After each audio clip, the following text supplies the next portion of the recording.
Trabalhou no feriado, hein, professor? Corrigindo textos, né? Muito, hein, Ivani? Nossa, hoje Gostamos das notas, a gente fica ansioso pelas notas, né? eu, eu tava Estava ansioso. em casa esse final de semana, né? Faz muito tempo que eu não via uns amigos, e nessa pandemia não podia reunir, né? Aí, na semana retrasada, a gente falou, todo mundo aqui, né, desses meus amigos já tinha pego mesmo o Covid, então vamos reunir, né? Aí a gente reuniu umas 6 pessoas aí esse final de semana, mas foi bem tranquilo. E ontem à noite eu terminei de corrigir da turma 1, né, da turma 1, que em tese é matutino. Aí eu já não aguentava mais, né, corrigi, falei, não, ou vai passar batido, ou eu não vou dar o feedback adequado, aí deixa para amanhã, eu corrijo, até meio-dia eu posto, tá? No geral foram bem mesmo, tá? Tem professor que às vezes é um pouco mais flexível, outro é um pouco mais rígido, e eu tento manter o equilíbrio, né? Foi justo, as respostas foram justas, foram de acordo com o esperado, né? Mais ou menos que aquilo ia ter impacto, e os equívocos ou as respostas erradas ou incompletas foram poucas, bem poucas mesmo. Eu apontei certinho qual questão que era para cada grupo. Tá?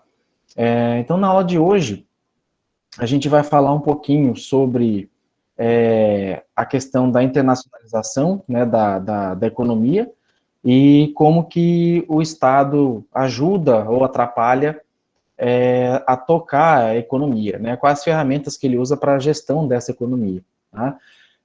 Do dia 16, sim, eu estou mantendo essa calma, tá? Estou preparando ainda a mente, né, e a prova também. Posso adiantar que vai ser das unidades 3, 4 e 5, tá? Mas não todo o material. Eu vou dar uma filtrada até sábado para passar para vocês, tá? Até sexta ou sábado, no máximo, eu passo um material mais filtrado para vocês, tá? Com especificamente que eu vou cobrar para cair na prova. Vai E fazer prova objetiva, professor? toda objetiva, tá? São 10 questões, eu vou cadastrar umas 30 questões, mais ou menos, o sistema vai sortear 10 para cada um, semelhante ao questionário, igualzinho o questionário, tá? A diferença é que você tem um tempo de 1h20, são 80 minutos para fazer, e vai ser em 2 horários, o horário da manhã e o horário da noite, tá? Eu não posso à noite, então tenta fazer de manhã, não posso de manhã, tenta fazer à noite. Tá? Vai abrir nas duas turmas, tanto de manhã quanto à noite, e eu vou fazer uma aula de revisão também antes de 1 hora, por volta de 1 hora, né, antes da prova, e aí terminando a aula eu já libero o questionário, tá? No dia 16, na semana que vem. É a única atividade nossa que de fato é simultânea, que é síncrona, tá?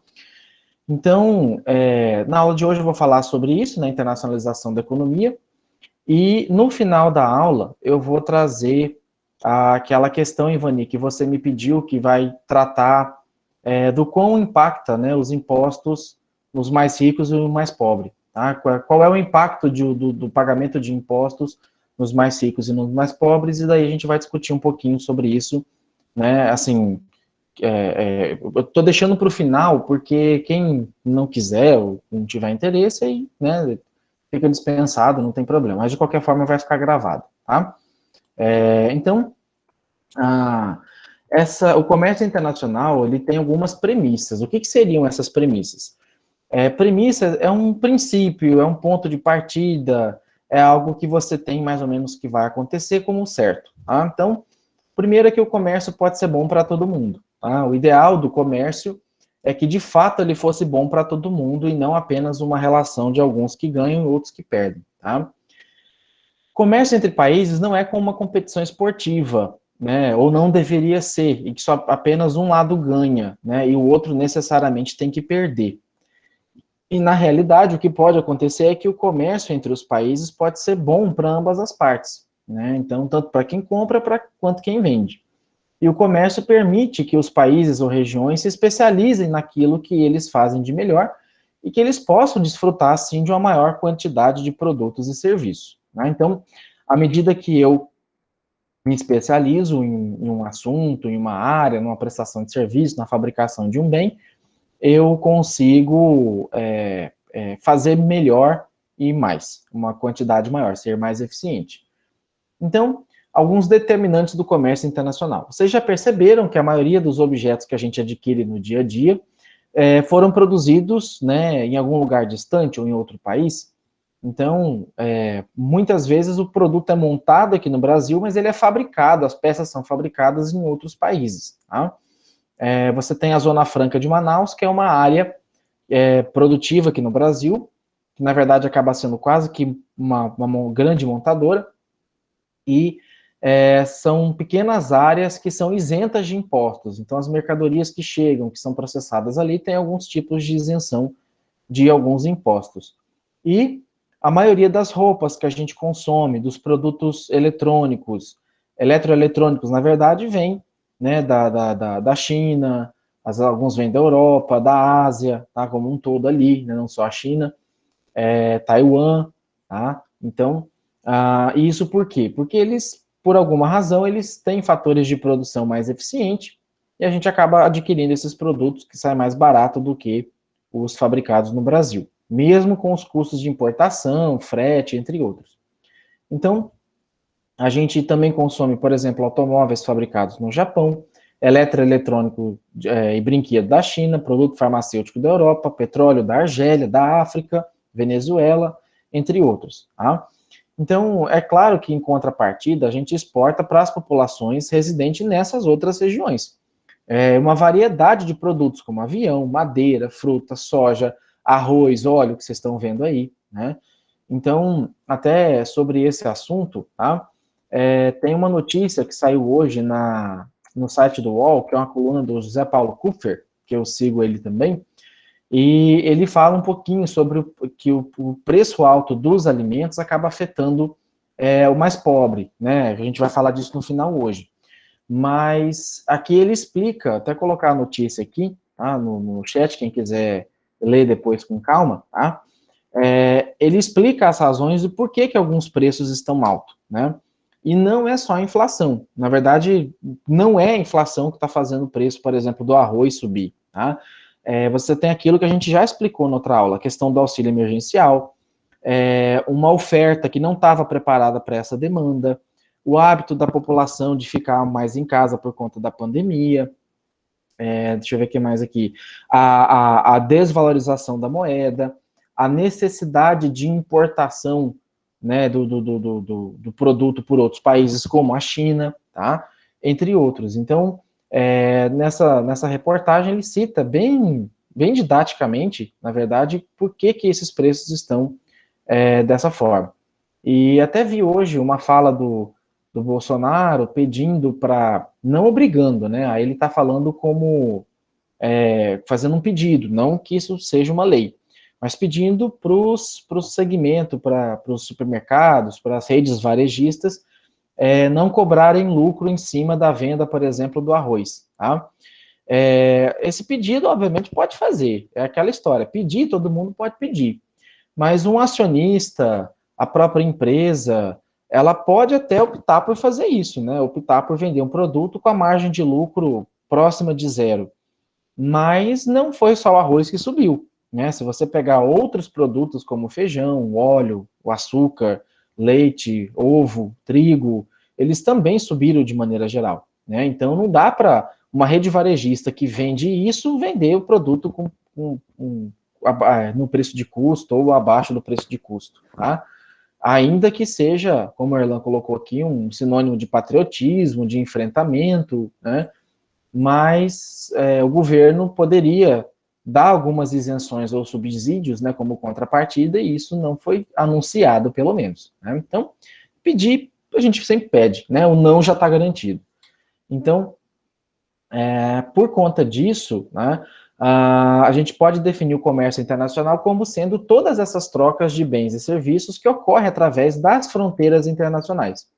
Então, as dimensões de alguns países, né, e também o tamanho do comércio entre esses países podem sugerir que apenas os governos tomem decisões a respeito do comércio. Então, por exemplo, o governo federal ele pode falar assim: eu não quero que venda esse arroz, esses produtos para para países estrangeiros, eu quero que isso seja vendido somente para o mercado interno. Ele pode fazer isso? Pode, tá? Ele tem poder discricionário para poder fazer isso, com uma política de governo, não necessariamente uma política de Estado, tá? Só que ele fazer isso, ele afeta a cadeia produtiva, tá? Porque a cadeia produtiva, ela está buscando quem paga mais. Não deu tempo de fazer hoje, né? Mas na próxima aula, eu vou mandar no grupo do Whats e vou falar disso na próxima aula. Eu estou fazendo um quadro comparativo de uns 5 itens: arroz, feijão, óleo, leite condensado e acho que farinha de trigo, se eu não me engano. Eu peguei os preços do Diese de 2016, 18 e 20, tá? Obviamente 2020 até agosto. E nesse sentido eu quero mostrar para vocês que o preço desses produtos não subiu, não mais do que a inflação de 2016, por exemplo, para cá, 2016, 18 para cá. Mas como assim, professor? Você está chamando eu de besta, né? Uai, 2016, 18 eu pagava 15, 16 reais num pacote de arroz e, né, o pacote de arroz hoje está beirando aí 20 reais, 25 reais, né? É que, na verdade, se você fizer a conversão do preço em real em dólar, nesses anos, você vai perceber que, por exemplo, vamos chutar aqui, tá? Eu não estou com os dados consolidados ainda, mas vamos supor que em 2016 custasse 16 reais aí um pacote de arroz, e na época o dólar estava 3 e pouquinho, quase 4 reais, então dava aproximadamente aí 3,50 a 4 dólares um pacote de arroz. Se você jogar 4 dólares num pacote de arroz hoje, vezes 5,60, que é a cotação do dólar, você tem 22,40. Né? Então, você tem um preço muito próximo do que é o que está sendo vendido. Então, vamos colocar assim, tá? Eu vou trazer isso mais detalhado. Mas acima, um preço abaixo de 22,40, quem produz não vai querer vender no mercado interno, ele vai vender para o mercado externo, porque paga mais. Para que ele vai vender, por exemplo, a 16 reais no mercado interno, sendo que o externo paga 22 para ele, tá? Essa é uma das lógicas, tá? Tem outras aí junto, mas eu vou explicar isso um pouco mais de detalhe na próxima aula, só para vocês tentarem entender desde agora, tá? E até a Ivani colocou aqui que a ministra Tereza Cristina disse hoje que não irá intervir, e essa fala dela, Ivani, é uma fala um pouco assim política também, até para acalmar o mercado de ações, né? Porque a característica do governo federal é justamente de um governo que não costuma intervir na economia, né? E essa fala dela vem de encontro com o estilo de gestão, tá? Então, até pelo contrário, se ela fala que vai intervir, já ia derrubar a bolsa, o investidor ia ficar agitado, né? Porque não é o estilo desse governo, tá? E também não está ainda tão necessário ainda essa intervenção, porque o governo entende e é uma situação que é temporária. A safra acho que começa em novembro, parece, alguma coisa assim que eu ouvi falar, então deve ter aí outubro, novembro, talvez já comece a dar uma baixada à medida que a pandemia também vai resolvendo. Não que a pandemia tenha culpa direta nisso, tá? Mas indiretamente, pelos efeitos, o efeito borboleta causado por ela, às vezes acaba levando a isso, tá? O Erlan até colocou que a bolsa ainda fechou em queda, mas são outros fatores também, não só esse, tá, Erlan? Esse é um dos segmentos que é tratado na bolsa, tá? Mas influencia, obviamente, no contexto dela. Então, em se tratando de economias de mercado, a gente tem que informar que a maior parte das decisões que vai determinar o tamanho, né, que é a magnitude, o conteúdo, a direção do comércio, são tomadas pelas famílias e pelas empresas. Então, por isso que muitas vezes a economia estuda o comportamento das famílias e das indústrias para saber realmente se vai ter um excedente ou uma falta de produto no mercado. Né? Então, como eu falei, o arroz que vocês encontram na prateleira hoje, ele foi planejado, a plantação dele, a expectativa de venda foi feita há um ano e meio, um ano e meio atrás, pelo menos, tá? E é um produto que não dá para você estocar por muito tempo, que logo dá caruncho, aquela coisa toda, é um produto relativamente perecível, né?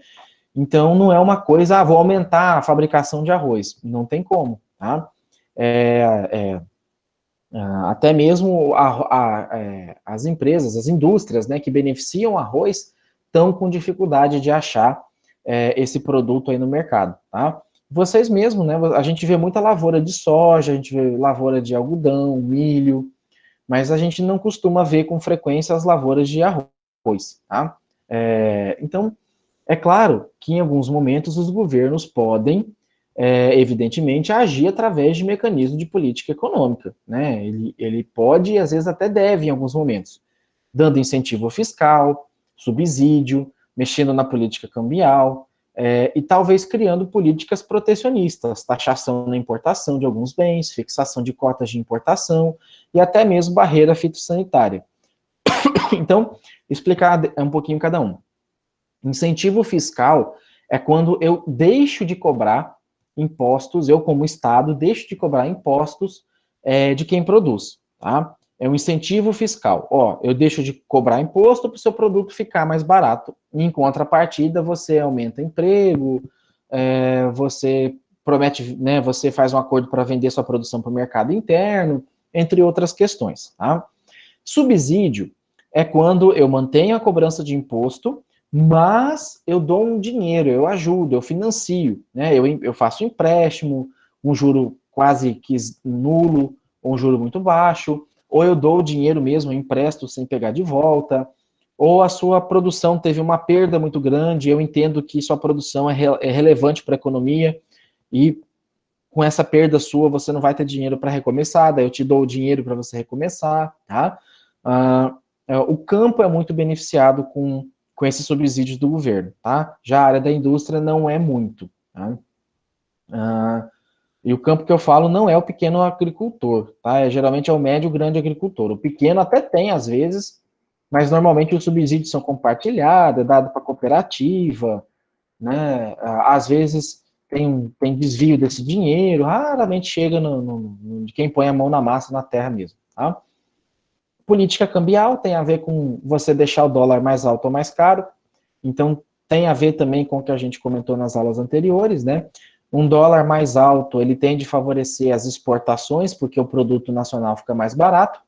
Um dólar mais baixo, você favorece a produção interna, só que aí o produto brasileiro fica um pouco mais caro para ser comercializado. E as políticas protecionistas, elas são relativas a taxar um produto na importação, como é aquele exemplo do carro que eu dei vendido na Bolívia, na verdade, né? Uma Hilux lá é muito mais barata do que aqui, né? Só que se você for importar ela, for comprar lá e trazer para cá, você vai pagar um imposto que custa 1,5 vezes o valor do carro, tá? Então, se o carro custa 100 mil reais na Bolívia, você vai pagar mais 150 mil de imposto de importação. Aí fica por 250 mil e vamos supor que aqui no Brasil ela está por 220, 230. Então é justamente para que você não compre lá fora, que compre aqui, tá?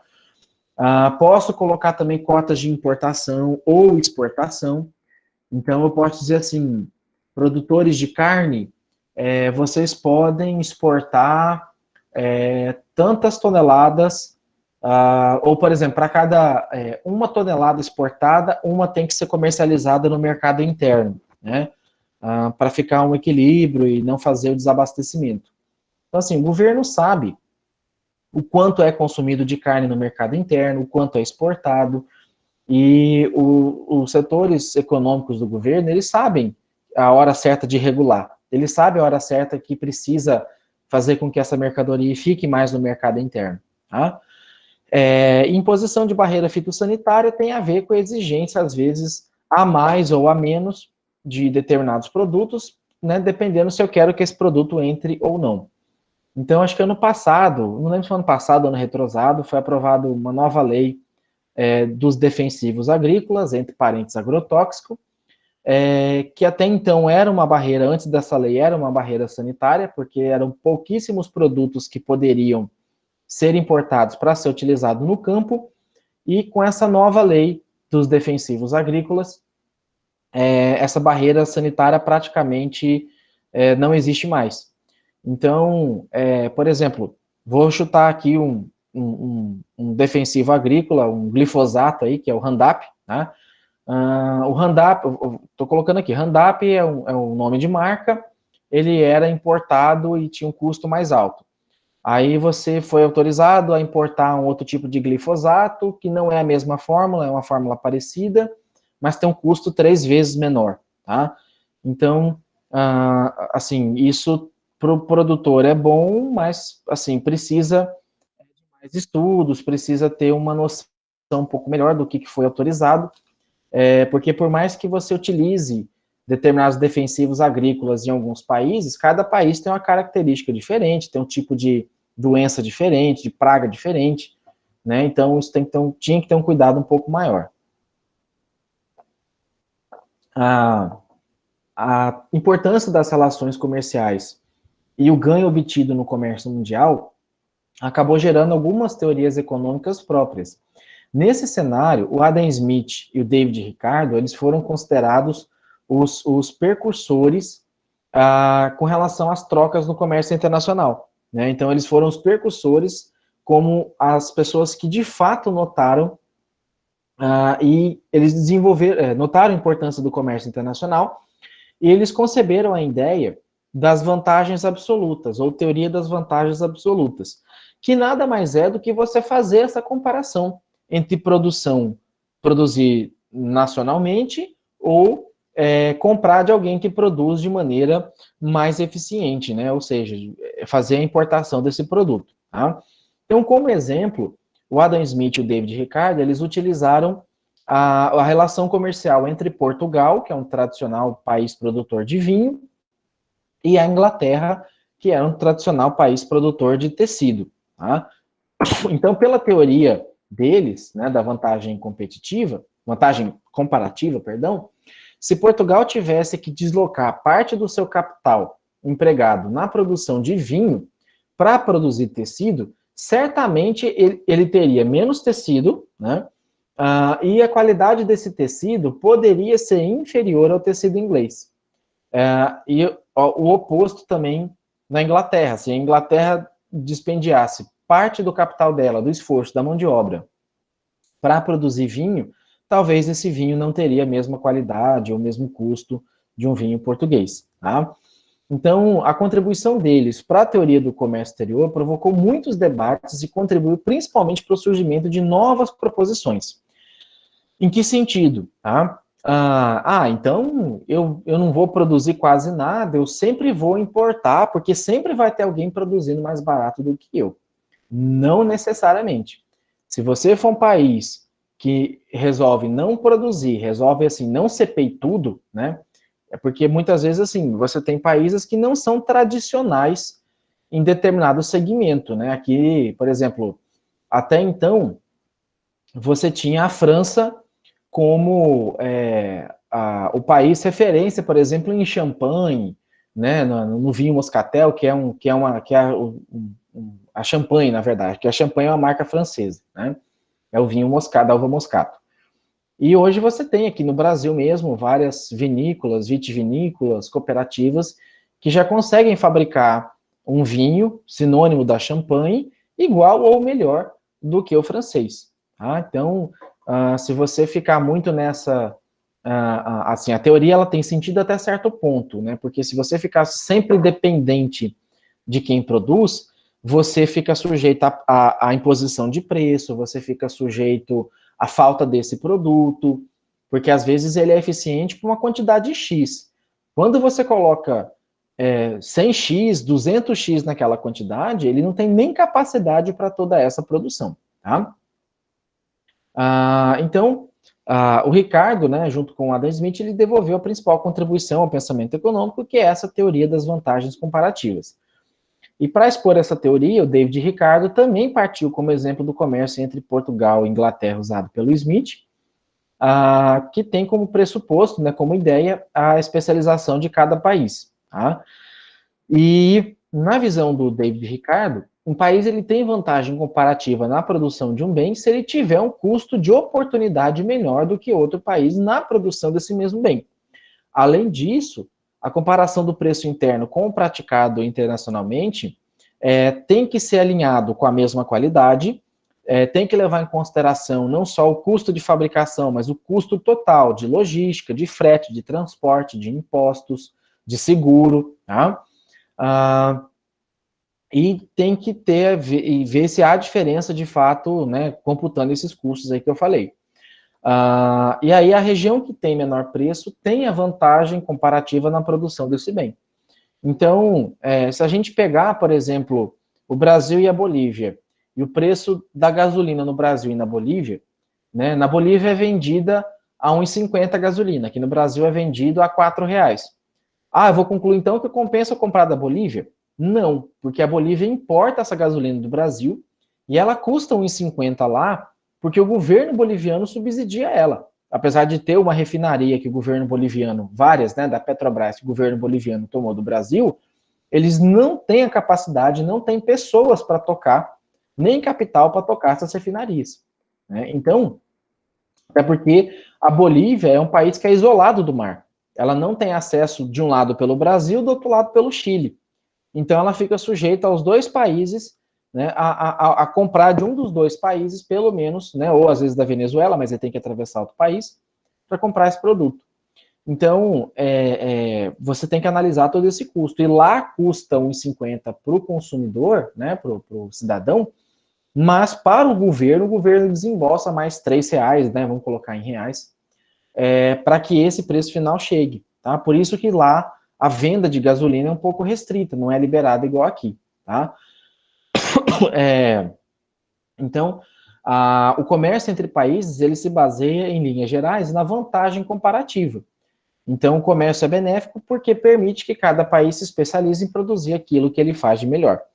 Então, aqui eu coloquei uma reportagem também, que também saiu no UOL, sobre importação de petróleo.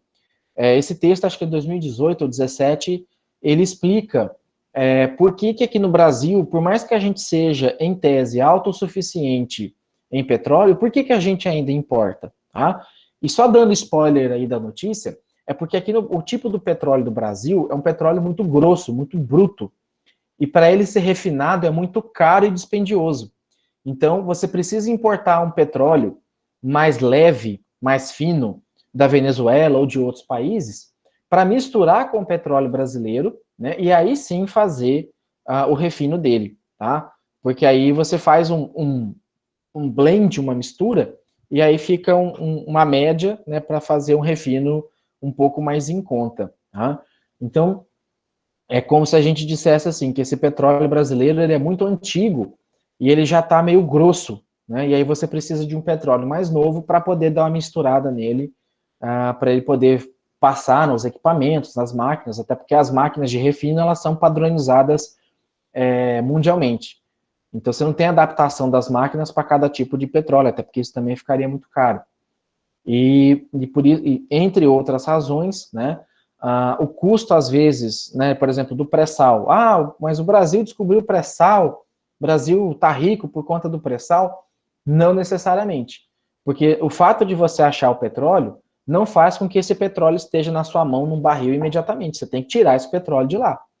E por que o pré-sal tinha tudo para dar certo e não deu? Porque na época, 2010, 2012, quando começou as pesquisas e a descoberta dos poços, você tinha um custo para extrair esse petróleo do fundo do mar. E hoje, em razão de leis ambientais, em razão de você ter descoberto outros campos de petróleo que são mais atrativos, mais fáceis de você explorar, acaba que, por exemplo, você tem um custo, estou chutando aqui, tá? De $30 o barril de petróleo importado e custa $40 para você extrair o barril de petróleo do pré-sal. Então está muito caro, não está compensando, tá? Talvez se tivesse descoberto alguns anos atrás, né, na época da Guerra do Golfo, em 86, em 88, na primeira crise do petróleo, a gente estaria muito rico. Mas agora, o mundo caminhando para energia renovável, energia solar, eólica, né, faz com que a necessidade de combustível, carros elétricos, né, faz com que a necessidade do petróleo fique um pouco reduzida. Tá? E vocês já ouviram falar que a atividade comercial pode vir a ser uma via de mão dupla? Né? Então, essa atividade comercial, ela pode ser essa via de mão dupla porque o comércio aumenta o nível do bem-estar econômico do país quando os ganhos dos beneficiados superam as perdas dos prejudicados. Então, ele é via de mão dupla, porque esse ganho dos beneficiados, ele vai ser revertido para a sociedade, através dos impostos, através, né, de uma boa aplicação, através das leis, as leis sociais, entre outras. Tá? Então, quando formos analisar quem ganha e quem perde com o comércio internacional, a gente tem que levar em conta essa realidade. Inclusive, como eu comentei em outra aula, tem países que não compram carne do Brasil se não souber que aquele boi foi criado numa área de pastagem que não sofreu desmatamento, né? Ou que aquela empresa que está vendendo aquele produto brasileiro não pratica comércio escravo, ela atende aquele tripé, né? Economicamente viável, socialmente justa e ecologicamente correta. Então, isso torna o debate sobre esse tema bastante entusiasmado, porque a definição da melhor política comercial para um país precisa considerar efetivamente quem vai ganhar e quem vai perder, né? O que não é fácil, pois quando isso ocorre, sempre temos uma disputa política. Então, muitas vezes, por isso que a gente fala que às vezes a economia ela está ligada à política, né, e em alguns pontos aos políticos, porque muitas vezes, igual essa sugestão que o Bolsonaro deu hoje, né, de você abrir mão do lucro da venda de um arroz, é fator político, é uma disputa relativamente política, tá? Então, porque você está pedindo para uma empresa privada não necessariamente perder, mas deixar de ganhar, deixar de cumprir a finalidade dela em prol de uma outra. Então, tem algumas que podem seguir, tem outras que não podem seguir, mas se isso não virar lei, não tem o que se cobrar, tá? E apesar de importante para os países, o comércio internacional ele é realizado na prática seguindo-se uma série de restrições que variam de intensidade de acordo com o país. Então, essas restrições, elas são necessárias, pois elas visam proteger certos setores considerados estratégicos para a indústria nacional, impedindo dessa forma, por exemplo, o avanço do desemprego no país e o aumento da dependência externa. Então, o fato de você cobrar 150% na importação de uma caminhonete, de um veículo, é justamente para proteger o mercado interno. Porque se eu não cobro esse imposto, ninguém não, mas grande parte da população vai buscar veículos em outros países porque o custo é muito mais baixo. E isso vai trazer desemprego, e o desemprego ninguém quer, nenhum gestor público quer para a sua economia. Outros argumentos que a gente pode destacar são aqueles ligados aos setores da segurança nacional, proteção à indústria nascente e competição desleal. Né? Então, e também aqueles ligados à questão de melhorar a barganha com os parceiros comerciais. Tá? Então, esses argumentos, né, de proteção, eles servem, né, não só para a sua economia interna, né, mas considerando também a demanda social, a situação de vulnerabilidade social das pessoas. Então, os governos, eles adotam políticas protecionistas para proteger os seus produtos, as suas indústrias e a sua economia. Essas práticas, elas visam o favorecimento do produtor nacional frente aos concorrentes estrangeiros. Então, por mais que o Bolsonaro e o Trump, em tese, eles tenham um certo alinhamento político e ideológico, mas quando chega na hora de proteger o meu e o seu, né, como que é aquele ditado? Amigos, amigos, negócios à parte, né? Então, eu sou seu amigo até certo ponto, até não prejudicar minha economia, até que meu país não seja afetado, tá? Inclusive, nos últimos 2, 3 meses tem tido um certo desgaste na relação política Brasil e Estados Unidos, porque os Estados Unidos eles tiveram um freio na economia muito maior do que aqui no Brasil. E assim, aqui o agronegócio nos Estados Unidos parou, aqui no Brasil não. E como o dólar valorizou, né, desvalorizando o preço do produto brasileiro, então o produto brasileiro ficou mais competitivo do que o produto americano. Tá? E os Estados Unidos eles têm meio que uma política de taxação fixa de impostos, o que faz com que eles não tenham tanto poder de barganha para regular nas taxas, nos impostos, enfim. Tá? Então, as medidas protecionistas são tomadas para proteger o mercado nacional. E para isso, você... Professor, posso fazer uma fala a respeito dessa última colocação sua? Pode fazer, Ivani. Quando a gente diz assim que os Estados Unidos cuida do seu quintal, eles estão corretíssimos. Eu acho que nós, brasileiros, nós não temos que ter alinhamento ideológico com ninguém. A gente tem que cuidar do nosso quintal, favorecer o comércio, fazer comércio com quem quer comercializar com a gente.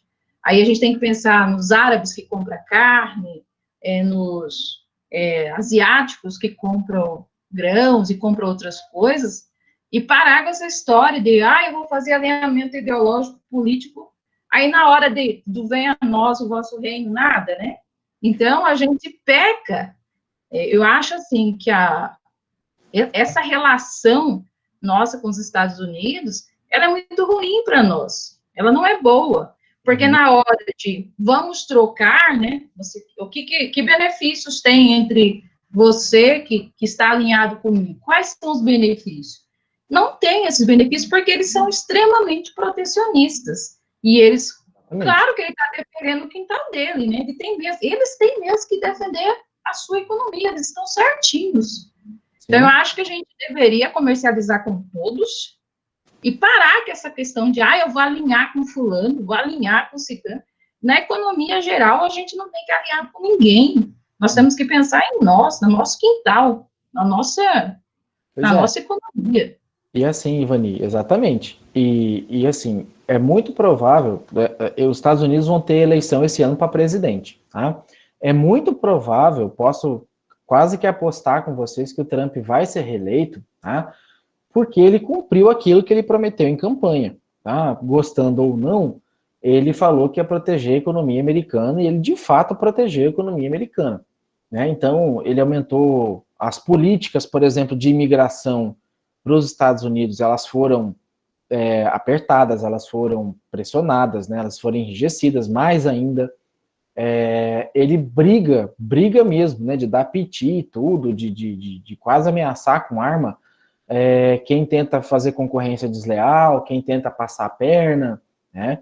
Então, assim, é que a postura que ele tem, né, que não está errada, eu queria que a gente tivesse um pouco aqui, né? E historicamente, aí não é só do presidente atual, mas em presidentes anteriores, na verdade, desde que o Brasil foi colonizado, ele sempre teve uma relação de submissão, né? Seja com Portugal, com Espanha, com Inglaterra, né, com os colonizadores, seja recentemente, nessa fase mais contemporânea, moderna, em que a gente acabou ainda mantendo uma relação, por exemplo, de superveniência, mas vinculado à questão do capital, né? Ainda ficou um pouco dependente por conta disso. Então, da mesma forma, por exemplo, que governos anteriores investiram, né, em outros países, né, vocês acompanharam aí investimentos do Brasil na Venezuela, em Cuba, República Dominicana, que são países que, em tese, não têm relação comercial direta com a gente, né, nem de importador, nem de exportador, e que você não sabe, né, na verdade sabe, né, explicar qual foi a razão de ter investido nesses países, mas o que não representa nenhum ganho para nós. A gente deu dinheiro, né, o dinheiro foi aplicado, foi investido sem nenhum retorno para o país, por questão ideológica, tá? E aí, alguns determinantes desse comércio internacional. Então, a gente tem, por exemplo, os impostos, né, as tarifas, né, de importação, que é um valor adicional cobrado sobre as importações, como o exemplo de comprar caminhonete em outro país. Cotas de importação, que é uma quantidade fixa, mínima ou máxima, que eu posso colocar para determinado produto ser importado, tá? Então, o Erlan até me corrigiu aqui, a gente não... Foi um empréstimo, Erlan, para cego ver, tá? Foi um empréstimo que, na verdade, foi dado. E aí até... exatamente, assim... Esses países, Cuba, Venezuela, Argentina, Equador, deixa eu lembrar onde mais aqui, que o Brasil, o BNDES, Bolívia, tá? O Brasil financiou obras, o BNDES financiou obras para esses países, tá? E esses países fala assim, mas se o Brasil precisa de dinheiro, por que o Brasil está emprestando dinheiro para outros países, né? Primeiro que esses outros países estavam com o nome sujo na praça, e por questão de irmandade, de alinhamento ideológico, né? É aquela história do parente que suja o nome e vem pedir dinheiro para você, vem pedir uma folha de cheque para você, né? Se ele não cuidou do nome dele, ele não vai cuidar do seu, tá? Isso é uma regra que eu falo para vocês, é uma regra de ouro que eu falo para vocês, tá? Quem pede, né, cheque emprestado, quem pede para fazer um financiamento no seu nome, tirar um bem no seu nome, porque o nome dele está sujo, tá? Lembrem sempre disso, ele não cuidou do dele, ele não vai cuidar do seu. E aí é a hora que você empresta, ele não paga, e depois você perde um parente ou um amigo, tá? E, por exemplo, esses países, para eles conseguirem empréstimo, eles pagam, quando conseguem, pagam uma taxa de juros muito alta, tá?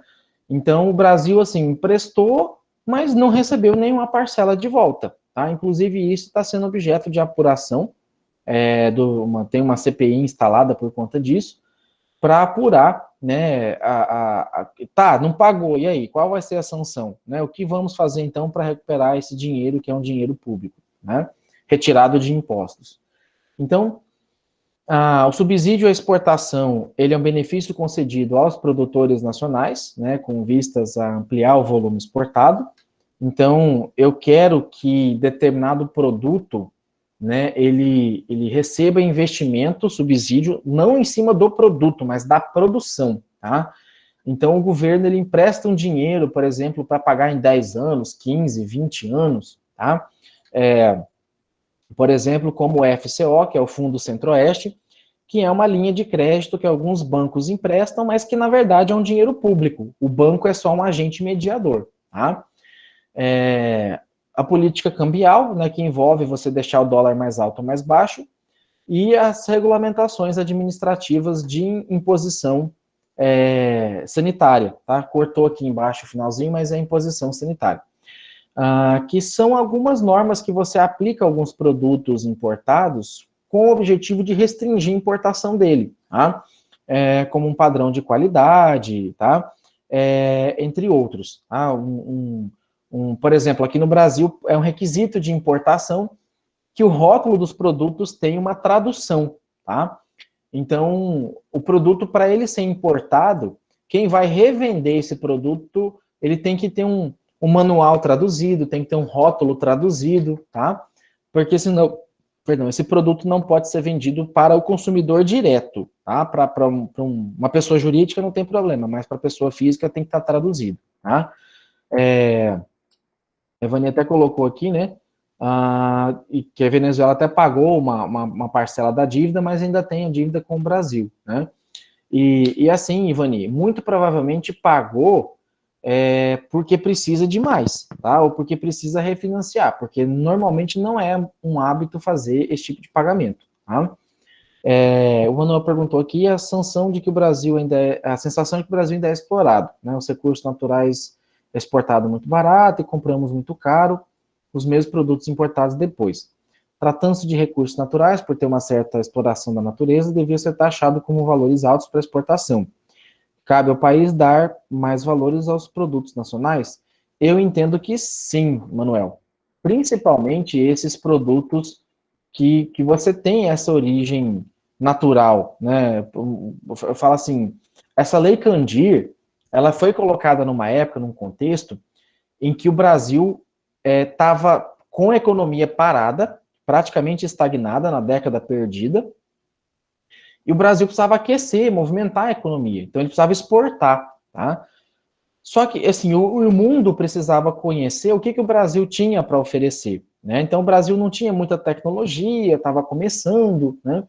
E hoje eu falo assim, o estado de Mato Grosso chega a perder, por conta da Lei Candir, em torno de 8 a 10 bilhões em impostos por ano, tá? Isso nem entra, por exemplo, como é uma lei federal, isso nem entra na LOA e na LDO como uma renúncia fiscal, porque é um decreto federal, tá? Porque quem é competência para arrecadar é a União, né? E depois ela repassaria ao Estado.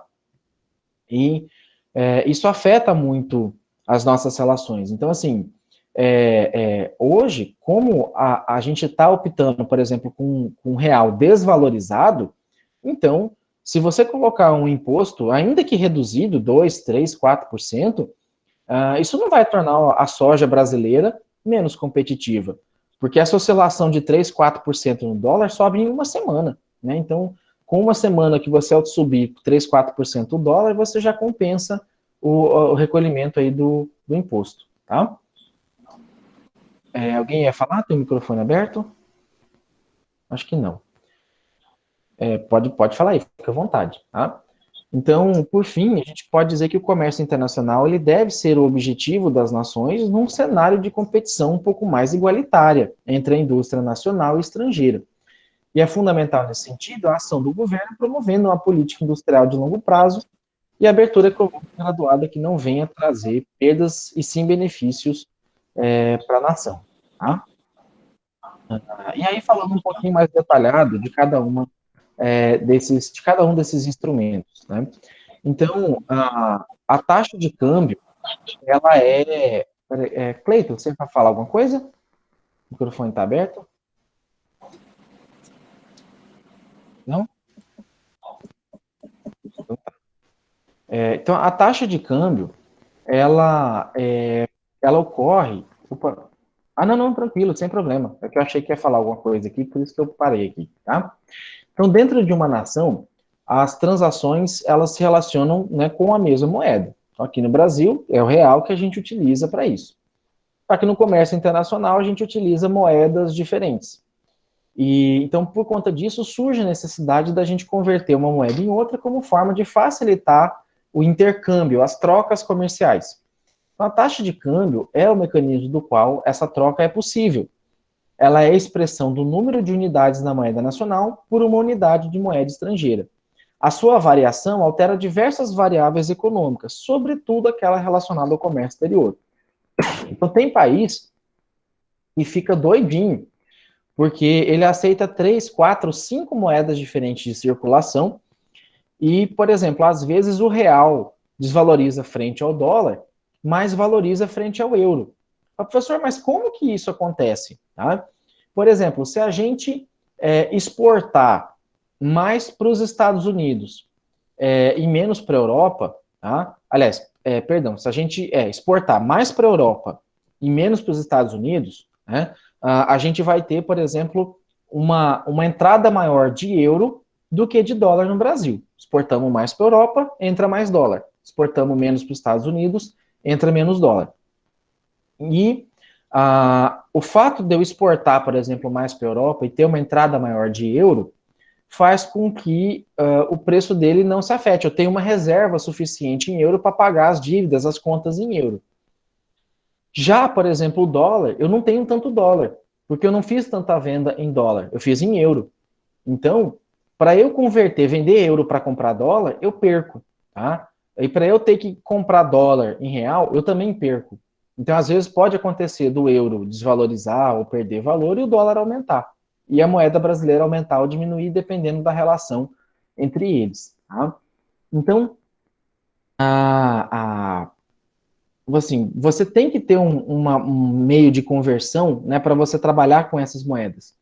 E a taxa de câmbio, ela faz essa conversão da moeda nacional na moeda estrangeira.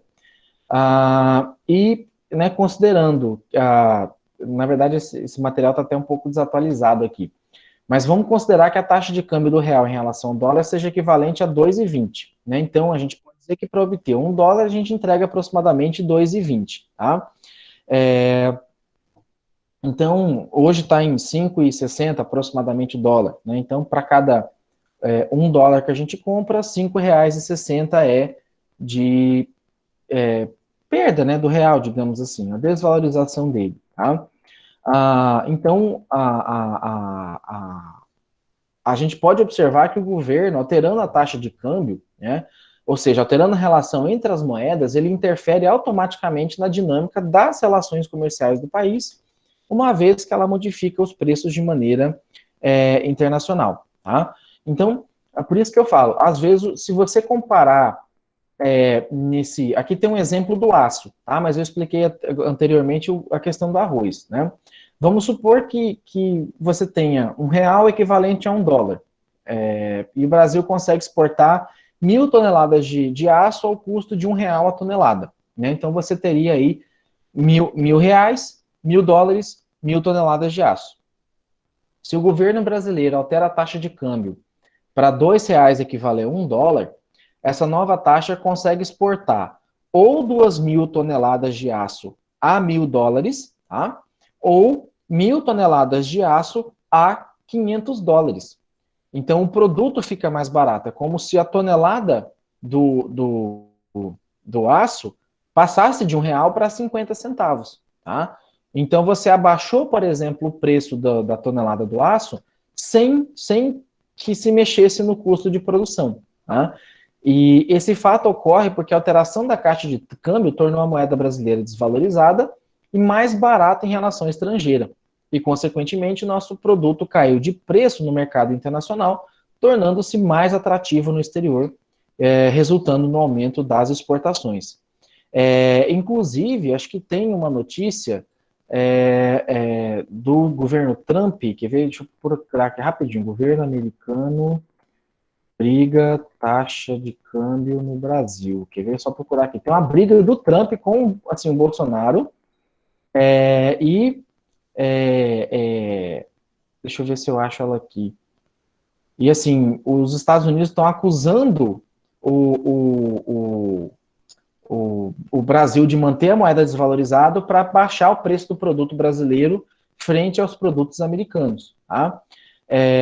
Então, não é bem essa notícia aqui que eu vou postar no chat, mas essa é uma notícia que rebate um pouco a acusação americana. Tá?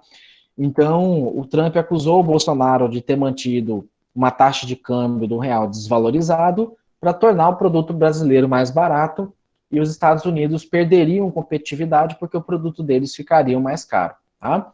Então, igual eu falei, os americanos pode ser, né, amigos, negócios à parte. Né? Eles estão querendo proteger o produto deles em razão a isso. Tá?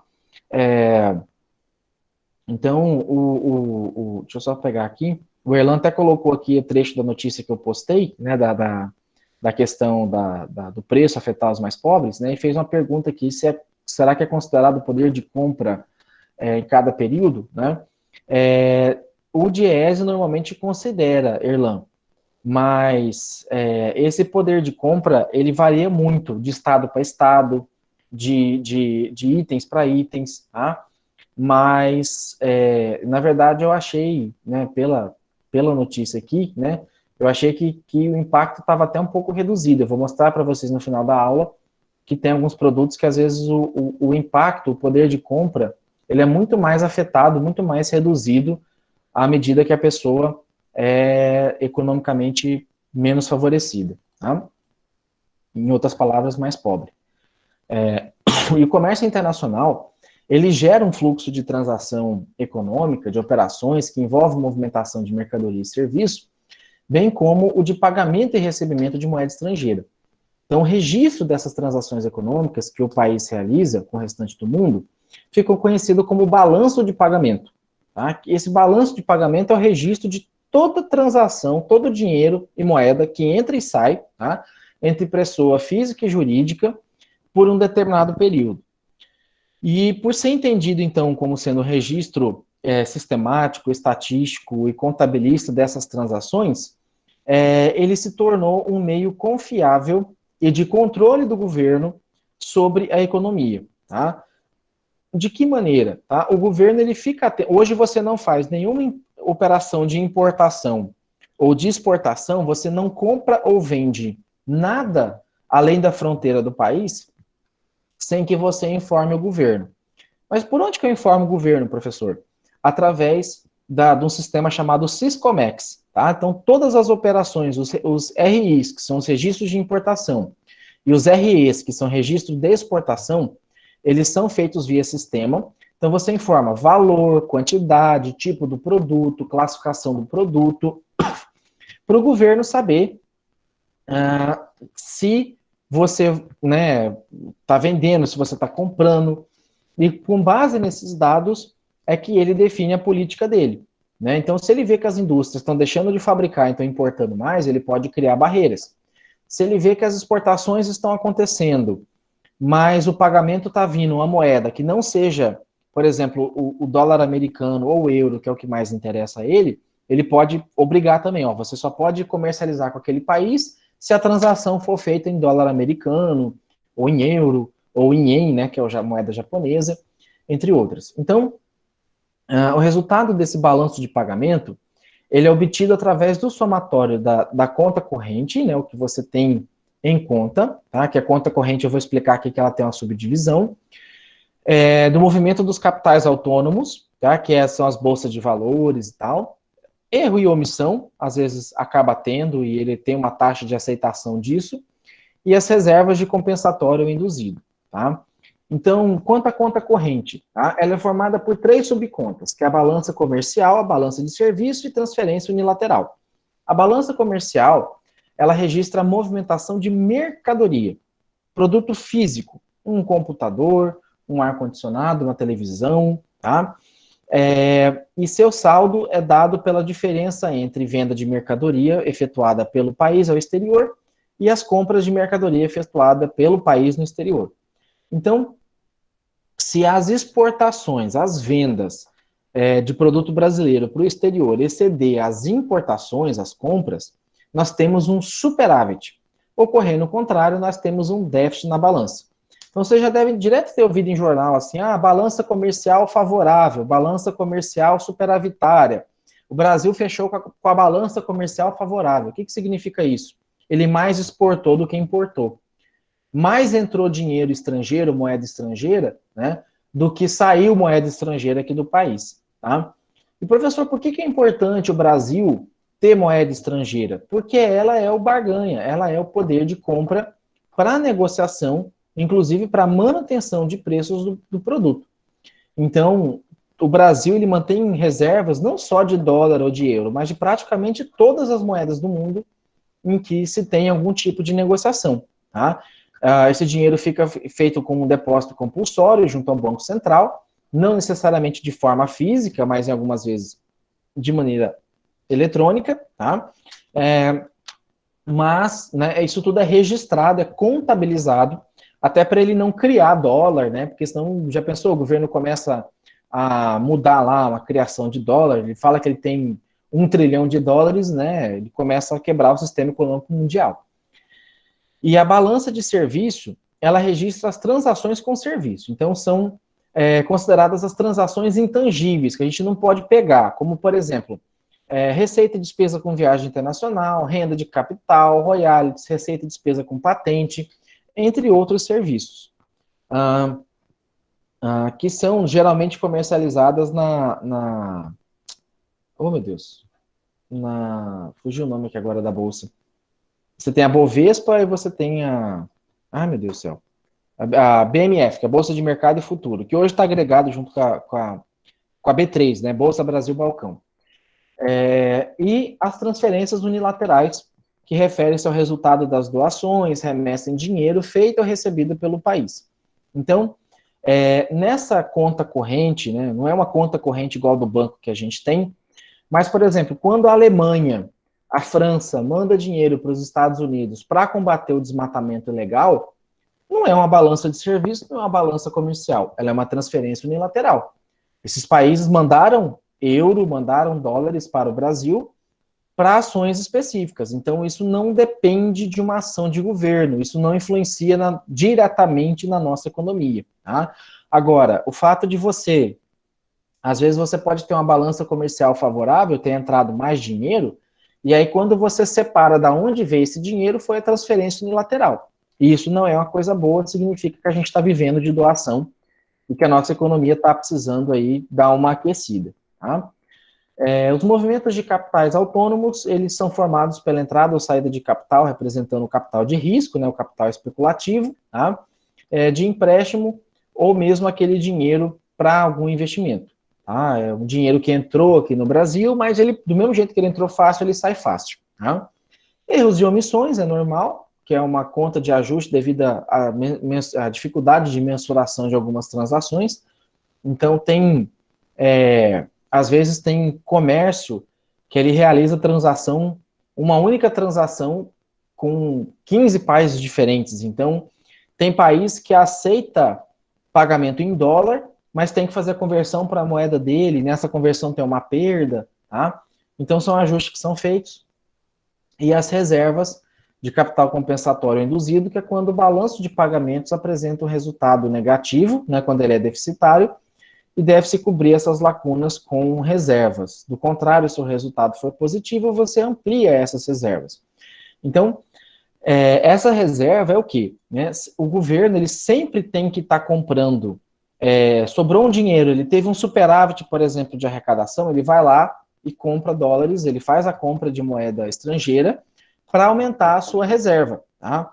Por quê? Porque numa emergência, numa disparada do dólar, né, na necessidade de importação de alguns produtos, ele tem a moeda para barganhar, tá? E para controlar o mercado econômico, porque senão, por exemplo, o dólar hoje ele poderia bater facilmente a casa dos R$ 6 se você não tivesse uma política econômica um pouco mais de alteridade, um pouco mais agressiva, tá? Como está tendo no governo, ainda que não tão agressiva, mas um pouco mais do que em governos anteriores. Então, isso por quê? Né? Porque você tem algumas diretrizes econômicas que vão na linha da economia, do gasto público, tá? E o aumento do gasto em outras áreas, como a social, no caso do auxílio emergencial, elas servem para alavancar a economia e parte desse dinheiro pago no auxílio emergencial vai voltar de novo para o cofre do governo através da arrecadação de impostos. Tá? Então, os governos eles acompanham anualmente essas transações realizadas entre países para saber o que acontece no campo de pagamento internacional e para avaliar a situação econômica. Então, registro deficitário da balança de pagamento internacional reflete que o país deve gastar suas reservas ou recorrer a empréstimo com pagamento de juro, tá? No mercado financeiro internacional ou ao Fundo Monetário Internacional para honrar seus compromissos. Então, é uma situação típica de quem gastou mais do que ganhou. E, nesse caso, o governo utiliza instrumentos de política econômica, cambial, monetária, fiscal, para corrigir esse desequilíbrio. Então, como a dívida pública brasileira ela é dolarizada, né, ela vinculada, boa parte da dívida é oriunda de empréstimos contraídos de maneira internacional, o fato do dólar ter subido quase 20%, 30%, 20%, na verdade, nos últimos anos, fez com que a dívida pública aumentasse em 20%, mesmo você pagando quase 15%, 20% dela anualmente. Então, por isso que às vezes é um buraco sem fundo, tá? Porque muitas vezes a dívida subiu, não porque o gestor público gastou mal o dinheiro, mas porque a política que ele adotou, a política de cambial que ele adotou, desfavoreceu o gasto público, desfavoreceu aí o pagamento da dívida pública. Só que se ele não fizer isso, né, ele aumenta o desemprego e, consequentemente, vai precisar depois contrair empréstimo e vai ficar nesse ciclo vicioso. Percebam, então, o tão complexo, o tão complicado é para um gestor público tomar determinadas decisões. Tá? É o que a gente chama de efeito borboleta. É uma pequena ação aqui que tem um impacto grande em outras pontas. Então, por isso que a solução para resolver a economia, os problemas econômicos, eles não são tão óbvios assim. Até porque, se fosse tão óbvio assim, outros gestores poderiam resolver. Tá?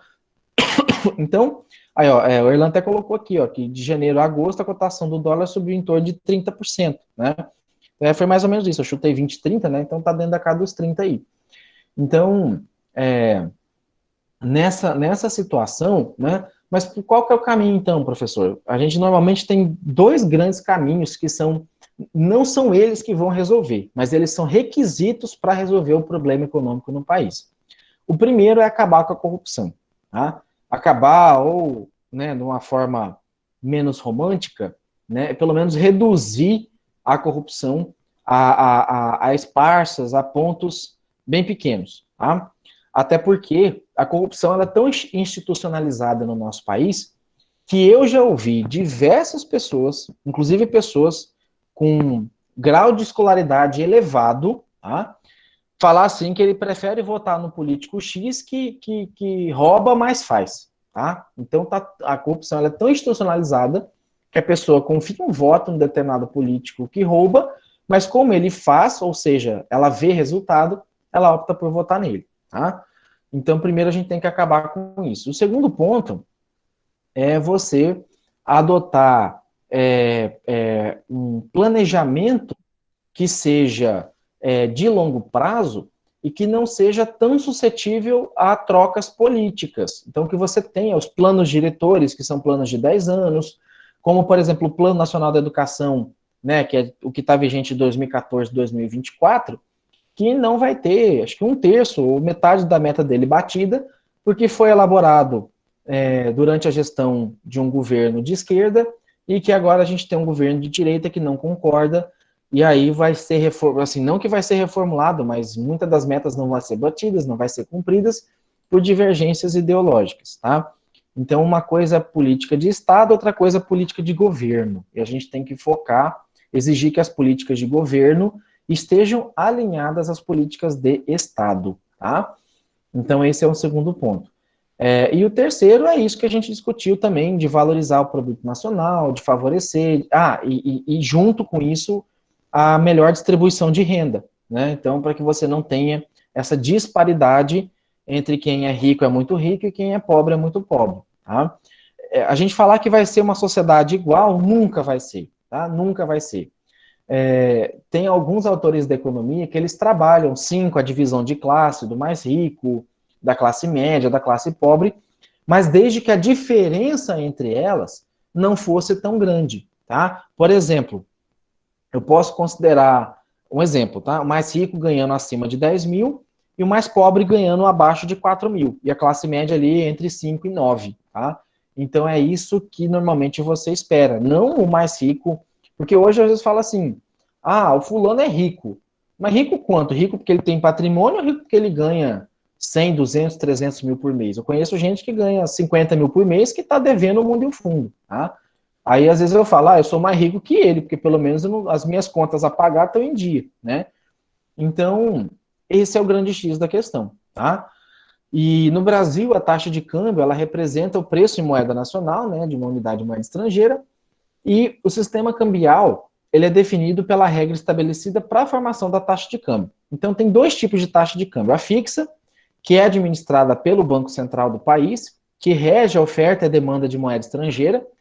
Então, a autoridade monetária estabelece, assim, a taxa de câmbio considerada mais conveniente para a economia. Então, o Banco Central, no caso do Brasil, ele tem o poder, ele tem reserva cambial para fazer o dólar subir ou abaixar. Só que esse movimento ele não pode ser muito brusco, subir 10, 20% num dia ou cair 10, 20% num dia, tá? Porque senão você quebra produtor, você quebra investidor, você, né, ou torna muito mais rico o investidor ou produtor, tá? Então, esse é o grande X da questão. E a flutuante é o regime cambial mais flexível, no qual a autoridade monetária não tem compromisso algum em apoiar determinada taxa. Ele deixa livre e o próprio mercado que se organiza, tá? Então, aqui no Brasil, a gente tem uma predominância, na verdade, tem uma mistura das duas. Tem parte é fixa, quando está sob controle, né, ela fica flutuante, mas quando o governo, né, diante da pandemia, do mercado estável, um problema lá nos Estados Unidos, na Europa, começa a afetar o mercado cambial aqui do Brasil, aí ele passa a adotar ela como fixa, ele estabelece uma meta, e ele passa a vender dólares quando ele quer abaixar o preço do dólar, e a comprar dólares quando ele quer elevar o preço do dólar. Aí ele trabalha nesse regime misto, tá? E a gente tem a Organização Mundial do Comércio, que entrou em funcionamento em 95 com o objetivo de regular e ampliar o comércio internacional dos países membros. Essa organização, ela é o principal instrumento para controle do comércio entre as nações, porque imagina vocês, né? Você tem que ter um órgão meio que regulador ali, para que as práticas não sejam práticas predatórias, mas para que as práticas comerciais sejam aquilo que a gente disse lá no começo da aula, que elas sejam justas e beneficiem as duas partes, tá? E ela tem o poder de estabelecer normas e sanções aos países quando necessário. E as suas principais funções são de gerenciar acordos multilaterais, de comércio relacionado a bens, serviço direto e propriedade intelectual, administrar o entendimento sobre as soluções controversas, servir de fórum para as negociações, supervisionar as políticas nacionais e cooperar com outras organizações internacionais. Então, a OMC, ela faz meio que um papel não de judiciário, mas de conciliador, tá? Então, é um órgão que estipula políticas públicas, que tenta organizar pelo menos o comércio mundial. O engraçado, aí fazendo uma crítica também aos Estados Unidos, é que os Estados Unidos e a China são os dois países com maior comércio mundial no mundo. E o engraçado é que quando eles querem se defender, eles vão atrás da OMC. Mas quando eles se sentem prejudicados, eles vão atrás da OMC. Mas quando eles são acusados, né, quando eles são réus, aí eles já ignoram, já não, isso quem manda sou eu, quem define sou eu, você está extrapolando o seu limite aí, OMC, tá? E aí a OMC muitas vezes é enfraquecida, né, até porque ela vai fazer o quê? Ela não vai apontar uma arma? Não, ela vai estabelecer algumas sanções, tá? E aí, como você está lidando com os dois países de maior economia no mundo, que é os Estados Unidos e a China, muitas vezes as decisões dela ficam abaixo desses dois países. Ela não consegue impor uma sanção aos Estados Unidos para não vender para um outro país, tá? Ela não tem toda essa força. Ela até pode tentar, mas não vai conseguir, tá? O Manuel até colocou aqui, né, que essa disputa da sociedade de baixa renda disputar com os países americanos e europeus é injusto, né? Quem produz o alimento, no caso do trabalhador brasileiro, e depois paga caro para tê-lo na mesa, é totalmente injusto, Manuel. Exatamente isso, tá? E assim, muitas vezes aquele trabalhador do campo, né? Ele não consegue ter uma lavoura pequena para ele de arroz, de soja, ter um gado leiteiro, né? Porque ele precisa de uma estrutura, de máquina, de ferramenta para tudo isso, né? E se ele for produzir, sei lá, entre verdura, legume, umas 10 tipos diferentes, e mais o gado de leite, o gado de corte, ele precisa de uma família de uns 10 membros e o dia inteiro na fazenda para conseguir produzir isso, tá? Então, acaba ficando quase que insustentável, tá? E sempre que um país se julgar prejudicado pelas práticas exageradamente protecionistas dos seus parceiros comerciais, ele deve tentar negociação bilateral. Se não for bem sucedido, né, então essa negociação primeiro ocorre entre eles, se não ocorrer, pode recorrer ao OMC. Se ela julgar procedente a reclamação, vai procurar a melhor maneira de compensar o país prejudicado. E deve-se salientar que a OMC, em princípio, ela condena as medidas protecionistas, por entender que o livre comércio é a melhor forma de se realizar as transações comerciais. Né? E o protecionismo é justamente a imposição de barreiras de bens e serviços mediante cobrança de impostos, cotas, proibições, exigências burocráticas, pseudo-sanitárias, tá? Então, que muitas vezes acaba atrapalhando a importação de alguns produtos, tá? Então, eu lembro assim, né, pegando aquele caso do Guaraná que eu citei, né, não é uma medida pseudo-sanitária americana, é uma lei que diz que aquilo que está no rótulo do produto tem que ter comprovação científica, tá? Por exemplo, determinados produtos, né, falar, um gado lá de Mato Grosso do Sul foi detectado febre aftosa. A China proíbe, muitas vezes ela procurando uma desculpa para comprar carne americana, ela fala assim, Brasil, não importa que a sua carne foi achada lá em Mato Grosso do Sul. Do norte ao sul, do leste ao oeste, quem produz no Brasil eu não vou comprar, né? E aí, ela poderia restringir a compra somente àquele estado, né? Mas muitas vezes ela opta por adotar restrição pelo país, tá?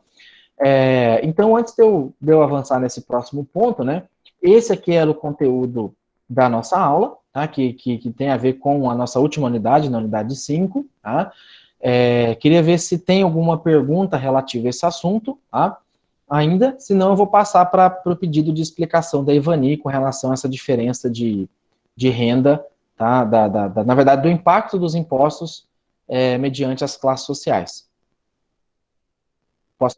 Professor, tem muitos pontos que a gente pode criticar, como o Manuel já disse aqui também, de Uhum. que nós somos uma nação que produzimos muito, mas na hora de isso ser revertido para nós brasileiros, né, que deveríamos ser o beneficiário disso, a gente não tem.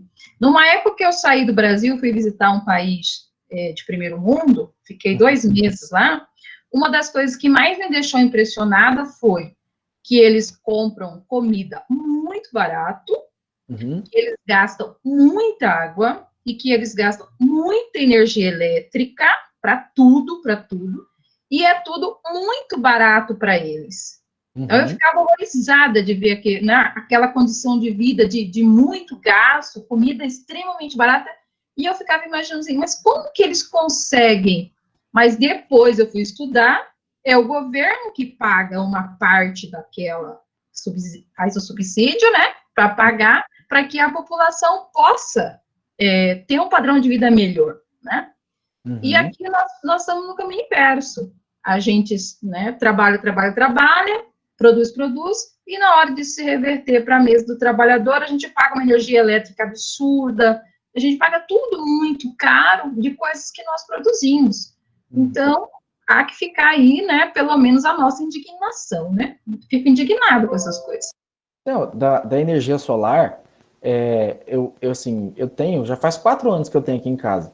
Eu sou obrigado a pagar 50 quilowatts como taxa mínima, entendeu? A minha produção é maior do que meu consumo. Ainda assim, tá? Ainda assim, eu sou obrigado a pagar uma taxa mínima. Até aí, tudo bem, tá? Porque tem encargos de transmissão de energia, tem outros custos indiretos, até porque eu estou alugando a energia da rede, tá? Até aí, beleza. Qual que é a crítica que eu faço, por exemplo? É que esse 50 kW mínimo que é cobrado na minha conta, ele não abate da minha produção. Então, por exemplo, se eu produzir 1.000 kW e consumir 800 kW, né, eu tenho um saldo de 200 kW. Só que o governo me cobra 50 kW. Então, eu estou produzindo 1.000, estou pagando por 50, então eu tenho 1.050, e o governo está considerando, está abatendo, na verdade, 800. E não, ele está levando o crédito em cima de 1.000 e não de 1.050 como deveria ser, tá? Então, eu falo assim, eu até já estou estudando já há um tempo entrar com uma ação, né, na verdade via PROCON, e na agência reguladora, para contestar, não a cobrança, tudo bem que a cobrar a taxa mínima cobra, mas então, se eu consumir 800 kW, então você vai abater 750 da minha produção, e não 800, porque 50 eu estou pagando de consumo, tá? Que é mais uma das injustiças que a gente tem aqui. Então, indo na linha do que você perguntou, Ivani, né, quantos ricos e pobres pagam impostos? Essa pesquisa aqui, tá, que foi de 2018, se eu não me engano, foi feito um projeto de lei, tá, que está em tramitação, na verdade, na Câmara e no Senado, que ele mostra o peso dos impostos, aqui no gráfico 2, o peso dos impostos atuais com as alíquotas diferenciadas, IPI, PIS, COFINS, CMS e ICMS, e do imposto sobre bens e serviços, que é uma das propostas que está tramitando, acho que na Câmara, no Poder Legislativo. Tá? Então, para a gente entender esse gráfico, a gente tem que entender duas coisas. O DIEESE, ele faz, e o IBGE, eles fazem um negócio chamado estratificação da população. O que significa isso? Ele divide como se fossem as camadas sociais em 10 grupos, tá? A distribuição de renda do país, na verdade, em 10 grupos. Então, aqui tem o primeiro, segundo, terceiro, quarto, quinto, sexto, sétimo, oitavo, nono e décimo. O primeiro é onde está a parte mais pobre da população, tá? Que é esse aqui. O segundo é onde está a parte mais rica da população, que é esse segundo aqui, tá? O gráficozinho de azul mais escuro, que é esse aqui, tá? Ele é os impostos diretos, são aqueles impostos que são vinculados diretamente à renda, tá? O gráficozinho cinza, que é esse aqui, tá? Esse aqui, eles são os impostos, a média dos impostos, porque cada estado e município cobra diferente, mas uma média de impostos que são cobrados, são impostos indiretos, que os consumidores acabam pagando de maneira geral. Tanto um consumidor rico quanto pobre, ele paga a mesma coisa, tá? Que não é vinculado à renda, e sim ao patrimônio ou ao consumo. E esse azulzinho mais claro, aqui, ele é ligado a essa proposta do IBS, que é o Imposto sobre Bens e Serviços, tá? Então, se vocês perceberem, o modelo atual de impostos indiretos, deixa eu limpar aqui o gráfico só um pouquinho. Oh, Jesus. Deixa eu apagar aqui. Então, o modelo atual dos impostos indiretos, que é esse gráfico cinza, tá? Essa parte cinza aqui, para a população mais baixa, ele equivale a 26,7% da renda dela, tá? Então, um pouco mais de um quarto, né, da receita dessa população é pago em impostos, enquanto que para o mais rico, isso chega no máximo 10,1% do que o rico ganha com o pagamento de impostos, tá? Perceba que o azulzinho, que é o imposto direto, quanto mais ele ganha, maior é o imposto, tá? Por isso que o azulzinho vem subindo aqui. E no modelo, tá? No modelo proposto que está ainda em discussão, 24,3%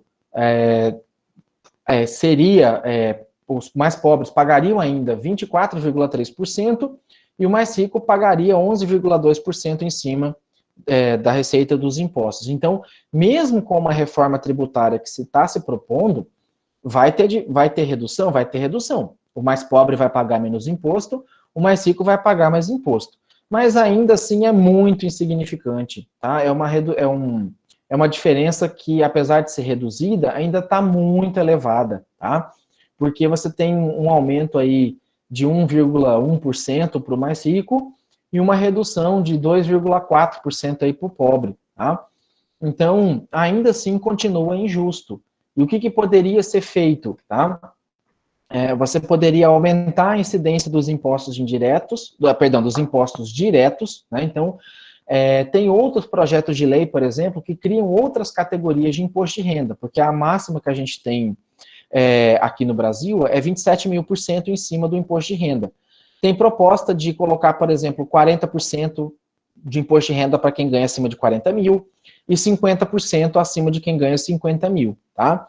Mas eu posso apostar muito alto com vocês que isso não passa no Congresso, isso não vai passar, a não ser que você tiver um Congresso, um conjunto político todo quase que renovado, tá?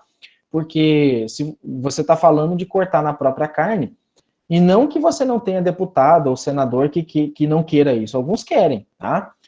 Alguns entendem um lado e entendem a importância, mas a grande maioria que faz parte ainda da política suja não quer, tá? Então, percebam que mesmo que com uma reforma tributária, que está difícil de avançar, tá? Percebam que a questão dos impostos indiretos prejudicam a população. Então, num outro gráfico aqui, tá? Eu tenho outros 3 gráficos aqui, que é esse primeiro aqui, tá? Que ele mostra, são dados de 2008, tá? Que foi quando teve a primeira crise mundial moderna, tá? Que o Brasil, né, teve a fase da marolinha. Então, em 2008, a carga tributária sobre a renda familiar mensal, né, em salário mínimo, por exemplo, quem ganhava até dados do IPEA, tá? Até 2 salários mínimos tinha 54% da renda comprometida com impostos, tá? E já o rico, quem ganhava mais de 30, né, 20, na verdade, na época, 28, 26 mil, só pagava 29% de imposto, tá? Então, percebam que à medida que a renda familiar vai aumentando, a incidência do pagamento de imposto da carga tributária diminui. Por quê? Porque a gente é um país que consome muito, tá? Que a gente não tem o hábito de poupar. Até porque quem ganha até 2 salários mínimos raramente vai conseguir poupar alguma coisa, tá? E aí, como a gente tem impostos, muito imposto incidente sobre o consumo, e a gente é um país que consome, né? Então a gente acaba tendo essa divergência de maneira bem discrepante, tá? Aqui uma outra pesquisa do IPEA, essa aqui já de 2012, tá? que mostra, de novo, que os impostos pesam mais na baixa renda. Então, por exemplo, de ICMS, os pobres acabam pagando quase que 16% a mais, frente que os ricos só pagam, isso impacta em 5,7% na renda dos ricos, né? O IPI, o PIS e COFINS, o pobre só perde no imposto de renda, coitado, tá? Que ele não paga nada de imposto de renda e o rico tem um impacto aqui em cima do imposto de renda. Óbvio, né? O imposto de renda é um imposto direto, né? Então, obviamente, ele teria que impactar mais para o rico, tá? As contribuições trabalhistas também impactam um pouco mais para o rico, só que o IPTU, por exemplo, ele já pesa mais para o pobre, tá? O IPVA está equiparado aqui, mas hoje ele já pesa mais para o pobre, tá? Entre outros. Então, no total, né, aqui em 2012, a carga tributária total impactava, na média, em 32,8% para os 10% mais pobres da população e 22,7% para os 10% mais ricos da população. Então, de novo, essa discrepância, tá? E aqui tem, né, um outro quadro comparativo que mostra a carga tributária sobre o consumo, que são os impostos indiretos, em alguns países. Então, nos Estados Unidos, está como base a Flórida, pode ver que celular, computador, automóvel, chocolate é tributado em 7%. É 7% do que consumir, você sabe que 7% daquilo que você está pagando é imposto, tá? No Chile também tem uma política um pouco mais fixa, ainda que o imposto um pouco maior, mas é 19% para todos. Em Portugal, 23%, tá? E aqui no Brasil é a zona. 40% para celular, tá? Que hoje está chegando a quase 45%. Computador, 29%, hoje está chegando a quase 36%, é que esse dado aqui acho que é de 2010, se eu não me engano, tá? Automóvel, 36%, hoje está chegando quase que a 48%, tá? Chocolate, 40%, acho que esse manteve, e a cesta básica, 20%, que hoje está chegando quase a 29%, ainda que em alguns estados, como Mato Grosso, tenha, por exemplo, os produtos que compõem a cesta básica são isentos de ICMS. Então, uma bolacha de água e sal é isenta de ICMS, uma bolacha recheada paga ICMS. O macarrão com sêmola paga ICMS, o macarrão semolado não paga ICMS, tá? Então, só para vocês terem, porque isso aqui é média também, tá? Isso pode mudar de estado para estado e de mês para mês também. Então, assim, isso para vocês verem, né? E assim, olha a nossa carga tributária, comparando com outros países, e olha a qualidade de vida que você tem nesses outros países, Estados Unidos, Chile, que é considerado como um pedaço da Europa aqui na América do Sul, e Portugal, que é a própria Europa em si, né? Então, se você fizer ainda uma comparação de qualidade de vida nesses países com o Brasil, aí que você chora mesmo, tá? Aí que dá vontade de chutar o balde. Então, esse tipo o Erlan até perguntou aqui, quando a gente fala em rico, né, estamos falando em que faixa de renda? Normalmente, Erlan, você tem duas formas de considerar uma pessoa rica. Quando ela tem um patrimônio equivalente, acho que a mais de 10 milhões de reais, mesmo que ela não tenha renda, tá? E quando ela ganha, acho que acima de 30 salários mínimos, tá? Isso pode mudar um pouquinho de agência para agência, o IBGE considera rico um jeito, o DIEESE, FGV, mas a gente tende a considerar o rico de quem ganha acima aí de 30, tem órgão que considera 40, outros consideram 50 salários mínimos, tá? E você tem aí quase que 90% da população brasileira ganhando abaixo de 4 ou 5 salários mínimos, se eu não me engano, tá? Então, para vocês terem uma noção de quanto é divergente esse salto. Por isso que eu expliquei. Se fosse assim, de 1 a 3 seria pobre, de 4 a 7 seria médio, de acima de 7 seria rico, você tem um índice de Gini, teria um índice de Gini próximo de zero, e você teria uma situação de igualdade, ou uma pequena redução, ou uma grande redução, na verdade, da desigualdade, né? Agora, você tem acima de 5 mil já é considerado uma renda familiar, acima de 4, 5 mil reais, 6 mil reais, se eu não me engano, já é considerado classe média, tá? Então, Por isso que a gente tem uma pequena parcela da população somente considerada rica, tá? E é exatamente isso, Erlan, né? A pessoa já tem um bom capital, ela acaba ganhando desconto no imposto e taxa. Normalmente esse pessoal rico acaba ganhando presentinho, acaba ganhando bônus, convite, ticket de alimentação, né? E isso muitas vezes acaba até indignando, incentivo, né? Subsídio. Então eu falo assim, você pegar, por exemplo, falando do ramo de cerveja, né? Fica muito difícil para as pequenas cervejarias competir com as grandes, porque além do volume de produção ser menor e, consequentemente, o custo de produção ser maior, as pequenas acabam pagando mais impostos e as grandes menos impostos, e o correto deveria ser a inversão, né? Você deveria pensar de você incentivar quem quer crescer, não quem já é grande e quer se manter, né? Então, esse tipo de... a Ivani até colocou aí mesmo, R$31.350, tá? Então, assim, esse tipo de situação é que muitas vezes acaba causando uma certa revolta, tá? E eu uma vez, quase todo ano, na verdade, de 2013 para cá, eu sou fã de Fórmula 1, gosto de Fórmula 1, e eu ia para São Paulo assistir as corridas, né? E normalmente mês de novembro, ali por volta do dia 10, 15 de novembro. E eu aproveitava, já passeava ali por São Paulo, tudo, né? E aí uma vez eu fui inventar de ir com a minha esposa num shopping que tem lá em São Paulo, que na verdade é um condomínio de luxo que tem um shopping center que funciona dentro dele, né? Curiosidade, eu falei assim, deixa eu lá ver, né? Eu não vou comprar nada, eu não ia conseguir acho que pagar nem o ticket do estacionamento direito. Mas falei, vou lá ver, né, como que é, o quão pobre eu vou me sentir frente a esse lugar aqui de rico. É outro mundo, pessoal. Parece que a gente está em outro planeta. Relógio assim, na promoção por R$50.000, por R$100.000, né? Bolsa de 19, 20 mil reais, né? Eu falo assim, não tem cabimento, né? Não tem explicação algo nesse sentido, né? Então, assim, eu lembro que eu saí tão ruim daquele lugar, assim, tão chateado, né? Que eu falei, cara, não me considero pobre, longe disso. Eu tenho uma renda que eu considero suficiente para mim, uma renda boa, né?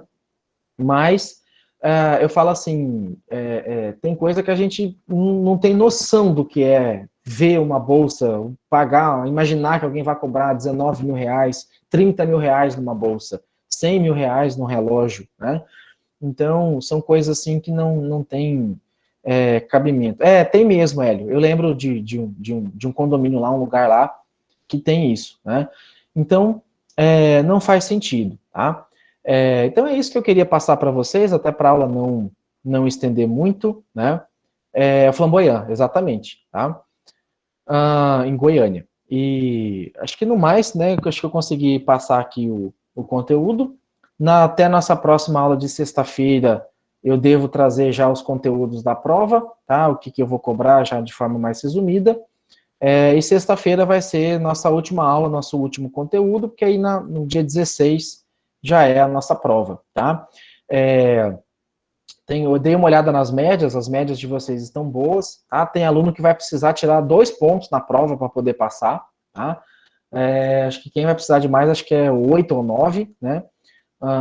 E no mais é isso, tá? Qualquer coisa, estou aí à disposição para sanar as dúvidas de vocês, tá? Caso alguém queira mais esclarecimento de algum assunto, alguma coisa que ficou, faça igual a Ivani, pode me perguntar, pode mandar aí, tá?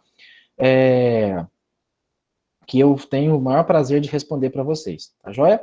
Então, um abraço aí, uma boa noite, um bom descanso e uma boa semana aí para todo mundo, tá? Eu não sei se hoje eu consigo subir essa aula, mas até amanhã de manhã já está postado lá no Cigar, tá? Tchau, tchau, até mais.